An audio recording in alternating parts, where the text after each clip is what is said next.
Assalamualaikum warahmatullahi wabarakatuh. Bismillahirrahmanirrahim. Alhamdulillahirabbil alamin.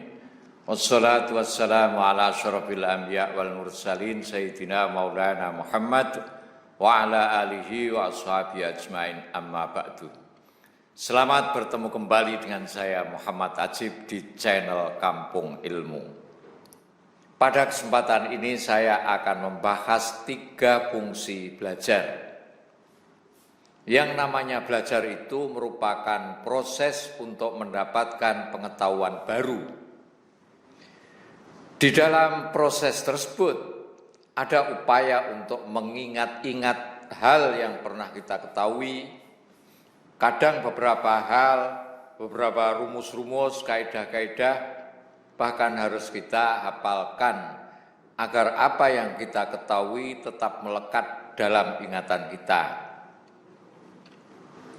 Belajar juga bisa berupa menggabungkan hal-hal yang sudah kita ketahui tersebut, lalu menghubungkannya dan mengembangkannya serta menarik kesimpulan daripadanya, sehingga lahirlah pengetahuan baru. Itu semua adalah proses bernalar. Jadi di dalam proses belajar itu ada proses bernalar. Tetapi yang namanya belajar bukan hanya proses bernalar.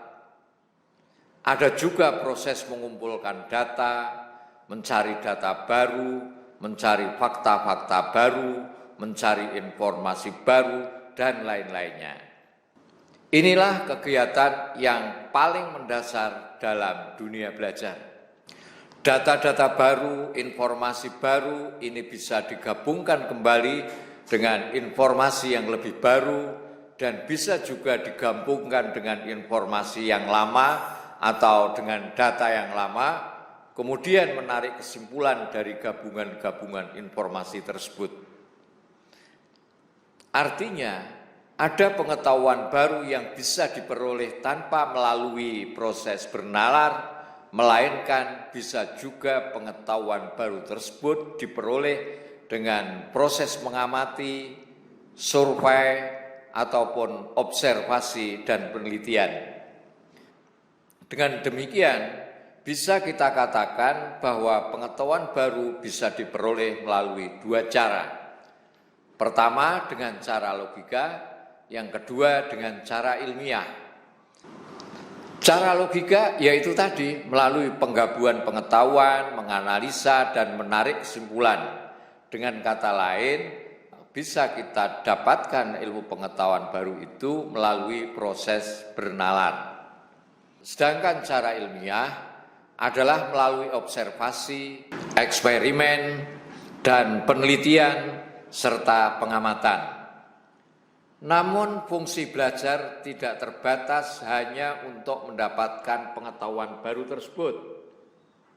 Belajar juga bisa berfungsi sebagai cara untuk mengalihkan perhatian pikiran dari apa-apa, dari hal-hal yang tidak perlu dipikirkan, dari hal-hal yang tidak ada gunanya, dari pikiran yang tidak karuan.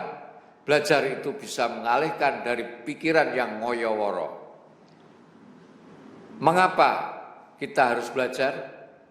Karena kalau kita tidak belajar, bisa saja kita tidak memikirkan hal-hal yang positif. Malah pikiran kita itu banyak sekali memikirkan hal-hal yang negatif. Ingat peristiwa yang menyakitkan, menyedihkan, memikirkan hal-hal yang membuat kita gelisah, sedih, ketakutan, dan lain sebagainya.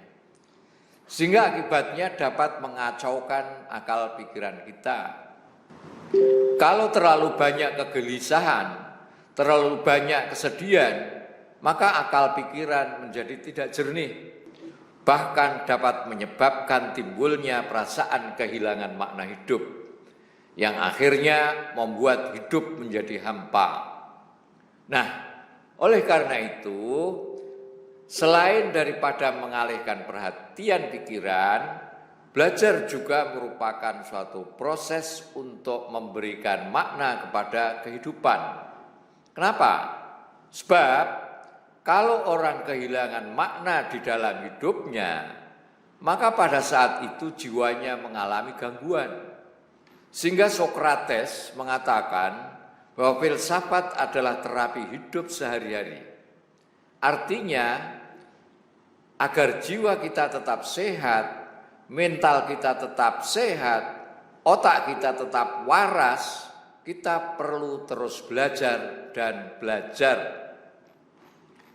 Bukankah junjungan kita baginda Nabi Muhammad sallallahu alaihi wasallam pernah bersabda, menuntut ilmu, maksudnya belajar, itu sejak masih di buayan ibu atau di gendongan ibu sampai masuk liang lahat atau minal mahdi ilal lahdi.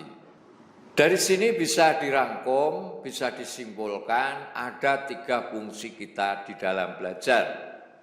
Pertama, untuk mengetahui hal-hal baru. Yang kedua, untuk mengalihkan perhatian pikiran dari hal-hal yang negatif.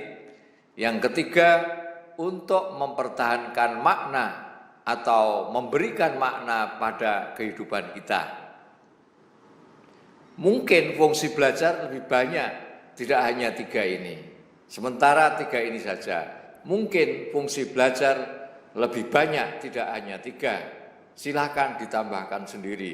Oh ya, belajar itu kalau kita niatkan mengikuti anjuran Rasulullah sallallahu alaihi wasallam sebagai rasa syukur kita diberi akal, dengan niat juga untuk menghilangkan kebodohan dan mengikuti perintah agama, maka kegiatan belajar menjadi ibadah yang tidak kecil pahalanya. Kamu masih malas belajar? Kebangetan. Assalamualaikum warahmatullahi wabarakatuh. Muhammad Ajib.